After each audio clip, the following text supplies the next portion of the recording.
Welcome to Shift, a college admissions ACT and SAT podcast for a changing world. I'm Tyler, founder of Achievable, and we have an affordable ACT course that includes everything you need to ace your ACT test. A full textbook, tons of ACT questions backed by our memory-enhancing algorithm, videos on key topics, a built-in study planner, and full-length practice exams. You can get a free trial by going to achievable.me, and if you like it, use the code podcast to get you 10% off at checkout. Now, let's get started. Today we have Jason Morgan with us, and Jason, I'd love if you could introduce yourself. Sure. Thanks, Tyler. I'm Jason Morgan. I'm a private tutor. I'm a curriculum expert. I've got about 20 years of experience in the world of AP testing. I help a lot of individual clients, and you would know me best from working at the Princeton Review, where I am not an editor, but I update and write many of their premium AP titles every year, particularly in language and history. I've also served as a subject matter expert for a lot of AP curriculum teams at private educational content management companies. I've done that in the field of AP human geography. So that's me. Great. Yeah, and makes you a good person to talk to today because we're going to dig into AP classes, right? And I think, everyone now kind of looks at AP classes a little bit like, oh, it's kind of a requirement to have one or two, right? Even my cousin is taking AP in art history because she thinks it's one of the easier ones. But that's not really the point, right? I think the point of AP classes is always to offer advanced curriculum and potentially college credit in things that you were interested in. But I'm curious, what are other than obviously it's good for college, particularly if it's related to your potential major, what are the main things that are the benefits of taking AP classes? Of any AP classes at all? Well, you've already put your finger on the big one, which is, you get a better chance of getting admitted to universities, particularly the more elite ones. But all universities, of course, look favorably on AP exams. I would like to add that if you're in a very competitive major, there's a lot of people trying to get into computer science or engineering, things like that. Most of your competition will have taken AP exams in those related subjects. And so you need to as well. It's really important. Another reason that you really want to take AP exams and classes is to demonstrate to colleges that you can actually hang when you get to their classes. This is really important, I think, for some of the STEM areas, but it's also important for the liberal arts. Right. Finally, the last thing I was just going to say is that if you have your eye on some of the most elite universities in the United States, everyone applying will be taking multiple APs, and you pretty much won't stand a chance unless you have. Right. Yeah, and I mean, I feel like now it's a little bit of an AP arms race for those schools, right? Like, how many people do you see typically applying with nowadays? How many AP tests do you see people applying with? Ooh, that's a good question. I have a student right now who is starting her senior year, and she will finish with 16 AP exams. She's taking 6 alone this senior year for her. That's an exaggerated amount, but the most typical number I see is anywhere from 5 to 10. Yeah, I mean, that is any more than like 2 or 3 for me feels like a lot, but I'm from a different era. A typical arc would be to take, if your school system allows it, is to take 1 in your freshman year, usually human geography or sometimes world history, and then to take 2 in your sophomore year. And then they open up the floodgates junior and senior year, and that's when people end up taking 4 or 5 or even 6. Wow. All right. Well, that's crazy. I mean, I think that there's some. I just have the follow-up question. Is this our AP classes a good way of figuring out what you want to major in? right? Or at least maybe eliminating some things that you don't like. I think the second option is more accurate. It'll probably teach you what you don't want to do in more rigor and more detail rather than what you do want to do. Yeah. Got it. Yeah. Cool. Well, then, yeah. So then, I mean, obviously, taking AP classes in your major makes a ton of sense because at a bare minimum, it's kind of an admissions requirement. But then also, you could, hypothetically and hopefully learn, get college credit and be able to skip maybe the entry level class of that major in your school, which saves you money and time, and frankly, just like it's just work you don't have to do. Sure. But what about other AP classes, right? Like you talked about AP geology, and I don't think there's that many geologists out there. So, like, what are the benefits of taking AP classes that are unrelated? Oh, I think you meant geography, human Or geography. geography, sorry. Yeah. Yeah. Yeah.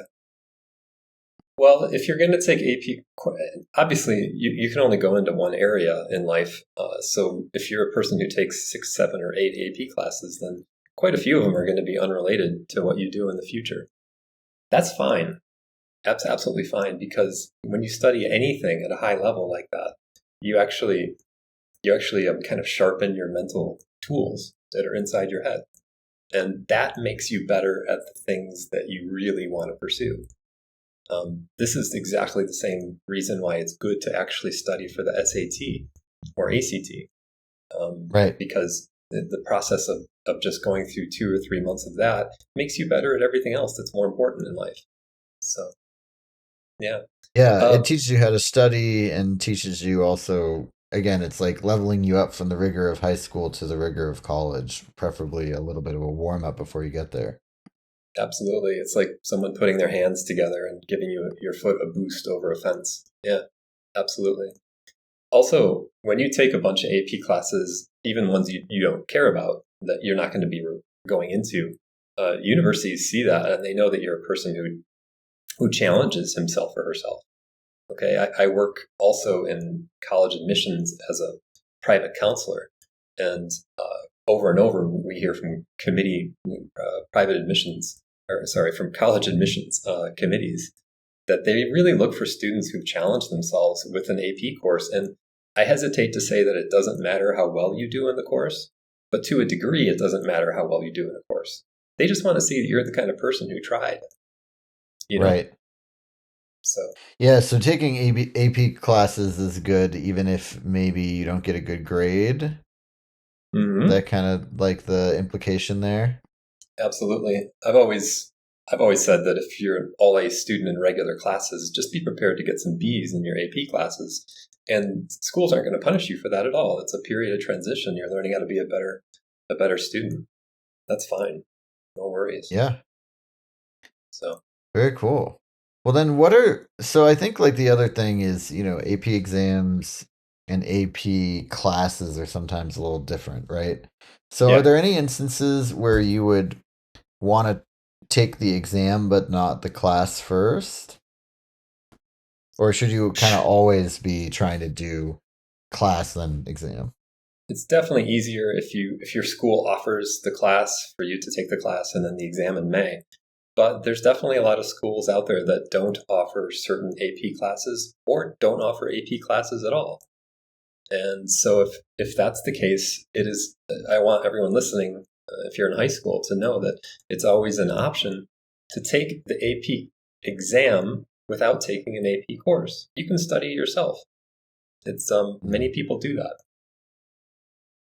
Yeah, so tell me more about that. I mean, are you like are there specific tests that are better for this? Or do you have advice for people that are looking to go down this path of self-studying? Yeah, I have a lot. Well, Yeah. first of all, universities are going to definitely notice that you did this, and they're going to put a big gold star right on that application. It shows that you are a very detail oriented, determined, and conscientious student. They love those qualities. So if you have the willpower and the drive and the execution, go ahead and and pick 1 or 2 AP courses or AP exams in topics that you like. and see what you can do with it. Spend all school year studying on your own now and then for the exam in May, and you may be surprised that you could end up with a 4 or a 5. You know, Yeah, I mean, if you self study and you even get a 4, I think that's a win. absolutely. Colleges will notice that, and if they don't, you can, just to make sure they notice it in the applications in your senior year, you can put that in the additional information.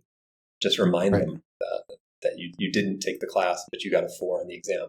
So it's really wide open. There's 38 different AP exams as of right now, and you could conceivably do quite a few on your own.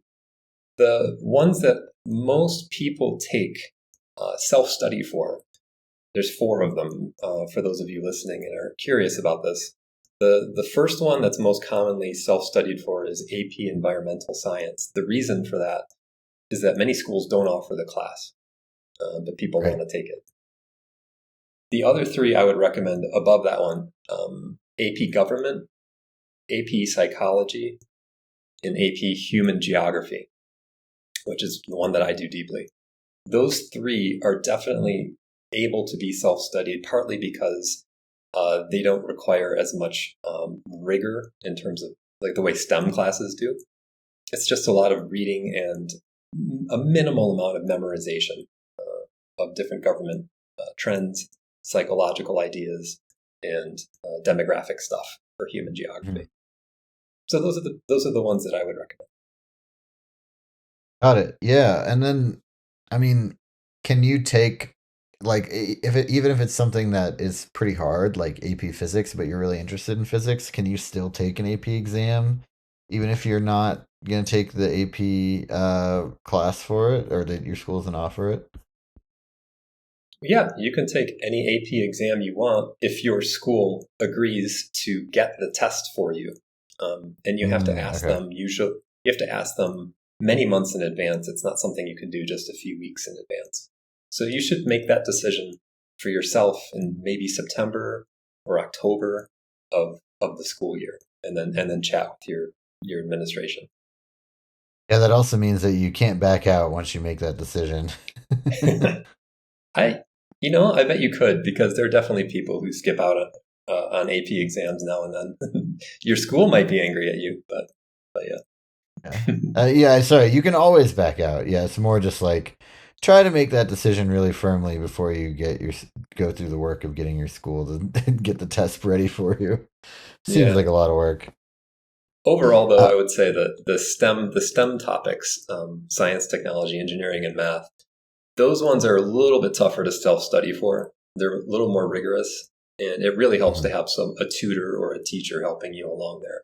And by the way, that's another option. When I say self study, that just means you're not in a course at school. You could conceivably pay for a private tutor to come help you, a few times throughout the year to get ready for it. Right. And I've been that person for people. So Yeah, I bet at the bare minimum, if you can just get the tutor to help you create a rubric and know what to study and then check in a couple times, probably makes a big difference. absolutely, yeah, yeah, So yeah. then what are the I guess the only other thing is just talking generally about the AP exams, kind of as we wrap this up, right? Like, what do you say? What advice do you have for people that get kind of intimidated by, you know, all the what it seems like everybody's getting a 5, and it's really like that whole thing, right? Like, what do you have to say to those people? To people who are afraid that they won't be able to get a 5. Yeah, well, just afraid that it's going to be too hard, you know? Well, it's supposed to be difficult. Number one. Number two, everyone's in the same boat. If you, at least everyone in your grade is in the same boat. You're all facing the same type of difficulty in the exams. Um, Number three, every year before you, other people have done this successfully. And number four, passing the score on the AP exam is usually a 3, a 4, or a 5. Occasionally, a 3 doesn't qualify, and it's only a 4 or a 5, depending on the school, the university. Um, but if you look at it that way, a good number of people who take these exams do pass and get college credit. And with enough lead time, meaning like at least 6 weeks to 8 weeks of study, And with Hmm. a smart program, pretty much anyone can be one of those passing students. That's what I Right. would say. Yeah, and it saves you a lot of money, right? I mean, money and time at your new college, so you don't have to take a whole class. Oh, for sure. Oh, for sure. I could have graduated from college in 3 years if I had chosen to because of my AP credits. But Right. I ended up sticking around and doing a master's degree in my fourth year. So that's just a personal example, but there's a lot of people like that who graduated Right. a semester early or sometimes even a year early thanks to AP credits. Yeah, my wife did a semester abroad. So I mean it's not just, oh, you can graduate early, which I think, some people are like, hey, college is only 4 years. I want to stay the whole time. It gives you flexibility. You can do a lot. You can have a second major. You could go abroad. You could do a master's. Just it's a good thing to do. Yeah, 100%. Well, 100%. great. I just want to point out one other thing for those listening. Some people might be going online and trying to find the passing rate percentages per exam to see which one's quote unquote easier and which one's quote unquote harder. I just want to warn the listeners that don't let those high passing rates in certain tests fool you, because those exams tend to be selected by students who are already excellent in those subjects. Does that make sense? Right. Uh, I'm thinking of something like AP Calculus BC, which has a very high passing rate, or AP Spanish Literature has a really high passing rate. People who are going into calculus and people who are going to take the Calculus BC exam are already on their way to a major in STEM and are most likely Right. and probably a career in it. So they've probably got good teachers because very few people take Calculus BC with self study. So that's what I mean is like that those tests select for people who are already great. Spanish, I pointed out, that has a really high passing rate because of the number of native speakers who take AP Spanish, Right. and they have a huge advantage over those of us who aren't native speakers. And then if I could just point out the flip side of that coin, there's some AP exams like AP Language or AP US History that have a lower passing rate overall nationwide and globally. And the reason for that is that a lot of students end up taking those exams because they got railroaded into doing it by their parents, by their administrators, their teachers, and even their friends.